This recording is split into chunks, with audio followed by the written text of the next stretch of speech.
Hi, this is Osama Mukhtar. आज जो हमारा टॉपिक है वो है radius of convergence of the power series. Power series के अंदर हमारे पास एक पावर सीरीज़ गिवन होगी। हम उसको देखेंगे वो कन्वर्ज कर रही है या डाइवर्ज कर रही है। तो आइए हम सबसे पहले कन्वर्जेंस और डाइवर्जेंस के जो डेफिनेशंस हैं, डेफिनेशन से मुराद आपके पास अगर कोई एक सीरीज़ गिवन है वो इक्वल टू ज़ीरो है तो क्या होगी, अगर एक पॉजिटिव आ गई है, नेगेटिव आ गई है या वो इक्वल टू इन्फिनिटी है तो इन केसेस के अंदर सीरीज़ डाइवर्ज करेगी या कन्वर्ज करेगी। क्योंकि आपके पास जो आंसर्स में आना होता है वो ज़ीरो आएगा, पॉजिटिव आएगा, नेगेटिव आएगा, इन्फिनिटी आएगा। तो हमने इस केसेस को डिस्कस करना है। तो इस सीरीज़ देखेंगे जो गिवन सीरीज़ है उसका आंसर क्या आ रहा है, तो उसके मुताबिक हम डिफ़ाइन करेंगे कि आपकी जो सीरीज़ है वो कन्वर्ज कर रही है या डाइवर्ज कर रही है। तो सबसे पहले जो हमारे पास केस है, केस नंबर 1 कि देखें आपके पास जो सीरीज़ गिवन होगी सी एन, कोई हमारे पास सी एन गिवन लेट करते हैं, तो आप सी एन के बाद उसी जहाँ पे एन होगा उस सीरीज़ में आप उसकी जगह एन प्लस वन पुट करेंगे। यहाँ पर अगर एन है तो आप एन प्लस वन पुट करेंगे, यानी एन को आप एन प्लस वन से रिप्लेस करेंगे। फिर आपके बाद उसके बाद आपने सेकंड स्टेप में आपने ये करना है C N by C N plus one, इसको एक मॉड में लिख के लिमिट अप्लाई करनी है, एन टू इन्फिनिटी। इसको आप कोई नाम दे दें आप रो का, ठीक हो गया।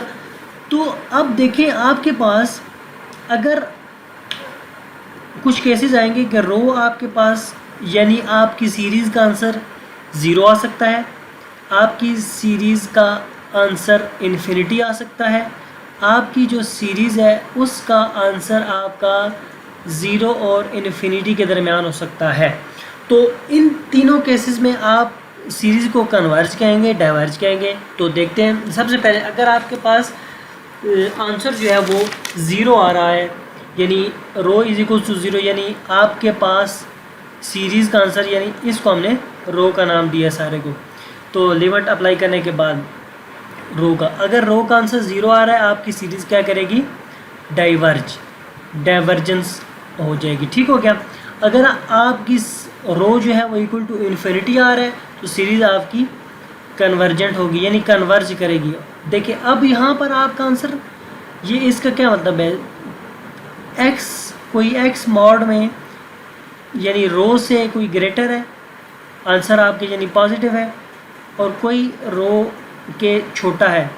अगर x mod is equals two is greater than जो है वो रो है तो आपकी सीरीज़ कन्वर्ज करेगी और दूसरे केस में डाइवर्ज करेगी। तो आइए आपके पास जो गिवन है सीरीज़ आपके पास, उसके हवाले से हमारे पास क्वेश्चन गिवन है कि आपकी सीरीज़ कन्वर्ज कर रही है या डाइवर्ज कर रही है। तो आपने इसको डिस्कस करना है। यहाँ पे आपके इन केसेस में से, इन आंसर्स में से जो आंसर आएगा आप उसके मुताबिक कहेंगे ये कन्वर्ज कर रही है या डाइवर्ज कर रही है। तो आइए अब हम जो है वो क्वेश्चन सॉल्व करते हैं जी। क्वेश्चंस हम सॉल्व करते हैं। यहाँ से आपके पास क्वेश्चन क्या है, क्वेश्चन है जी कि C N is equals to minus one power N two power N C not divided by N का फैक्टोरियल, ठीक हो गया। अब आपने इसको देखना है जी। सी एन है तो आप अब C N plus one C N plus one find out करेंगे। सी एन प्लस वन से मैंने आपको क्या बताया था कि जहाँ पर एन है वहाँ पर सी एन में, इस सी एन में जो आपके पास एन है उसको एन प्लस वन से रिप्लेस कर दें। तो आपने एन प्लस वन से यहाँ भी रिप्लेस किया, यहाँ पर टू पावर एन था तो अब आप लिखेंगे two power N plus one, C not divided by N का फैक्टोरियल है तो आप इसको लिख सकते हैं n प्लस वन का फैक्टोरियल, ठीक हो गया जी। अब आप उसके बाद आपने नेक्स्ट स्टेप में क्या करना था कि C N divided by C N plus one करना है।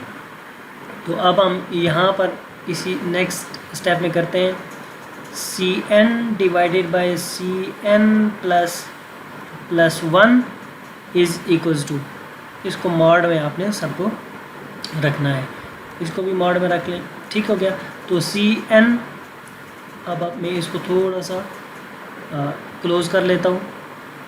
ओके, अब आप देखें सी एन, आप यहाँ पर -1 पावर एन, सी एन ऊपर है, सी एन आप ऊपर पुट करेंगे, N naught C N 2 power N C naught divided by N का फैक्टोरियल। यहाँ पर ये तो है आपके पास सी एन, अब सी एन प्लस 1 जो है वो डिवीजन में है, तो वो उसको क्रॉस में लिखने के लिए आप उसको उल्टा लिख देंगे, n प्लस 1 का factorial divided by -1 power n plus 1 n plus 1 और 2 पावर n प्लस 1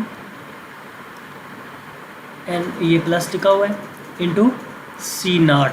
ठीक हो गया, तो ये आपके पास मॉड में आ गया।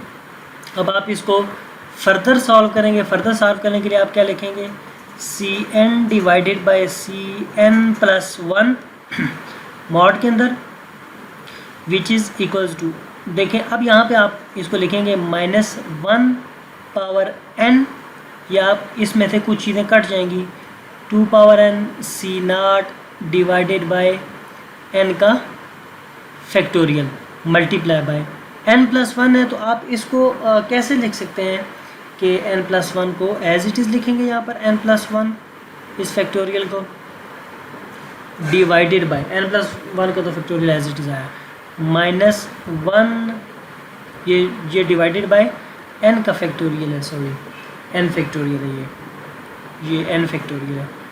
ठीक हो गया, यानी यहाँ पर ये 2 फैक्टोरियल नहीं है, ये n फैक्टोरियल है, n फैक्टोरियल।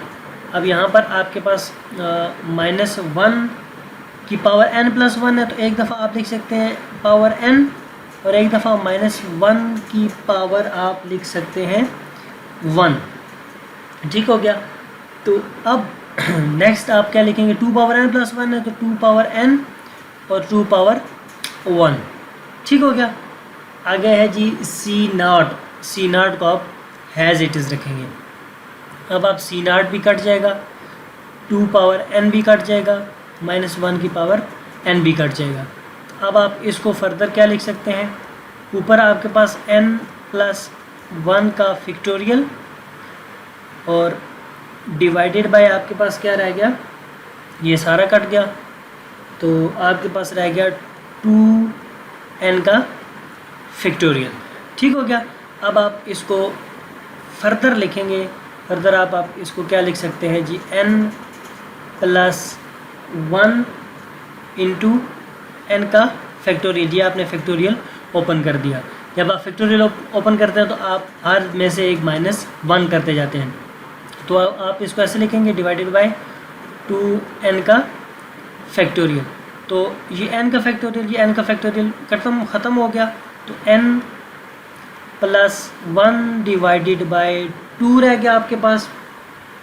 अब आपके पास जो यहाँ पे बन रहा है क्वेश्चन, यानी C N divided by C N plus 1 mod के अंदर आपके पास ये क्या बन रहा है, n प्लस 1 डिवाइडेड बाई 2 का मॉड। ठीक हो गया, तो ये देखें यहाँ पे ये -1 था, इसके साथ आएगा, इसके साथ माइनस के साथ, तो ये मॉड लगेगा, तो ये ख़त्म हो जाएगा। अब आप यहाँ पर लिमिट पुट कर दें, limit n approaches to infinity n plus 1 divided by 2 का मॉड। तो अब आप इसको फर्दर मैं इसको थोड़ा सा छोटा कर लेता हूँ। ठीक हो गया, अब आप इसको फर्दर क्या लिख सकते हैं, इस चीज़ को सी एन प्लस 1, तो यहाँ पर आप मैं इसको ऊपर स्टेप में कर रहा हूँ। यहाँ पर देखें आप, एक मिनट में ज़रा ये थोड़ा सा बड़ा कर लेता हूँ। ओके, इसको आप फर्दर क्या लिखेंगे, सी एन, ये इस साइड पे भी आप लिमिट अप्लाई करेंगे। जब आप लिमिट अप्लाई करेंगे तो ये n की जगह इन्फिनिटी पुट हो जाएगा, इन्फिनिटी प्लस 1 डिवाइडेड बाई 2। इसका आंसर आपके पास क्या आ गया, इन्फिनिटी। ठीक हो गया, तो आपने इस सी एन और सी एन प्लस 1 यानी इसको आपने क्या कहा था, रो। तो इसका आंसर जो है हमारे पास, इस चीज़ का आंसर क्या आया, इन्फिनिटी, यानी rho is equals to infinity. आपके पास जब rho is equals to infinity था, उसमें आपकी सीरीज़ कन्वर्ज कर रही थी। तो आप लिखेंगे सो कन्वर्जेंट हो गई, आपकी सीरीज़ कन्वर्ज हो रही है। ठीक हो गया। सबसे पहले आपके पास क्या था, सी एन आपके पास गिवन होगा, आपने चेक करना होगा कन्वर्जेंट है या डाइवर्जेंट है। सी एन आपके पास होगा, अब n+1 करना है, यानी n को n+1 से रिप्लेस कर देना है, सी n+1 आ जाएगा। C N divided by C n+1 करेंगे, उसका जोन सा आंसर आएगा लास्ट पे लिमिट पुट करने के बाद। उसके मुताबिक अगर आपके पास इक्वल टू 0 है डाइवर्ज करेगी, इक्वल टू इन्फिनिटी है कन्वर्ज करेगी। एक्स मार्ड का आंसर अगर लेस देन इन्फिनिटी रो है कन्वर्ज, ग्रेटर देन रो है तो डाइवर्ज। तो होप सो ये आपको रेडियस ऑफ कन्वर्जेंस जो है ये अच्छे से समझ आया होगा, पावर सीरीज़ का रेडियस ऑफ कन्वर्जेंस। तो thanks for watching my video.